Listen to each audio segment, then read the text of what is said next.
क्या आप जानते हैं हिंदू धर्म का सबसे शक्तिशाली योद्धा कौन है? वो जिसका जन्म ही हुआ था एक राक्षस को मारने के लिए। एक ऐसा योद्धा जिसके पास न बचपन था न डर, और जिसका पहला ही युद्ध बन गया था उसकी अंतिम परीक्षा।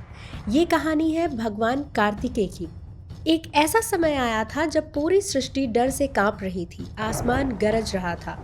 देवता जो कभी शक्तिशाली थे आज असहाय होकर पीछे हट रहे थे, क्योंकि उनके सामने खड़ा था एक ऐसा राक्षस जिसे रोकना असंभव लग रहा था। ताड़कासुर। उसकी आवाज गूंज उठी। अब ये सृष्टि मेरे अधीन है और मुझे रोकने वाला कोई नहीं। लेकिन इसी अंधकार के बीच हिमालय के शिखर पर सब कुछ शांत था।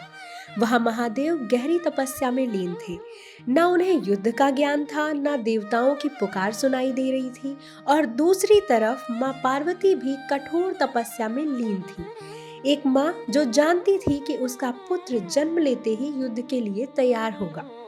समय बीतता गया और फिर एक दिन महादेव की आंखें खुलती हैं। उस पर एक ऐसी शक्ति उत्पन्न होती है जिसे अग्नि भी संभाल नहीं पाती। गंगा उसे अपने साथ ले जाती है और प्रकृति स्वयं उस शक्ति का रूप देती है। शरवना के वन में 6 छोटी छोटी ज्योतियां प्रकट होती हैं। 6 रूप सम्मुख, फिर धीरे धीरे वो एक रूप में विलीन हो जाते हैं। कार्तिकेय, ना बचपन ना डर, जन्म से ही योद्धा। उसके हाथ में एक दिव्य अस्त्र प्रकट होता है, वेल। ये सिर्फ एक अस्त्र नहीं था, ये था अज्ञानता को चीरने वाली शक्ति। और तब तक आवाज आती है, तुम सिर्फ पुत्र नहीं, तुम हो देव सेना के सेनापति। अब युद्ध का समय आ चुका था। एक तरफ ताड़कासुर जिसकी आंखों में अहंकार था, दूसरी तरफ कार्तिकेय जिसकी नजर में सिर्फ धर्म। ताड़कासुर हंसकर कहता है, अब क्या एक बच्चा मुझे हराएगा? कार्तिकेय शांत रहते हैं और कहते हैं, तुम्हारा अंत तुम्हारे वरदान में ही लिखा है। और फिर युद्ध शुरू होता है। शंख बजता है, अस्त्र टकराते हैं। ये सिर्फ एक युद्ध नहीं था, ये था अहंकार और सत्य के बीच का संघर्ष।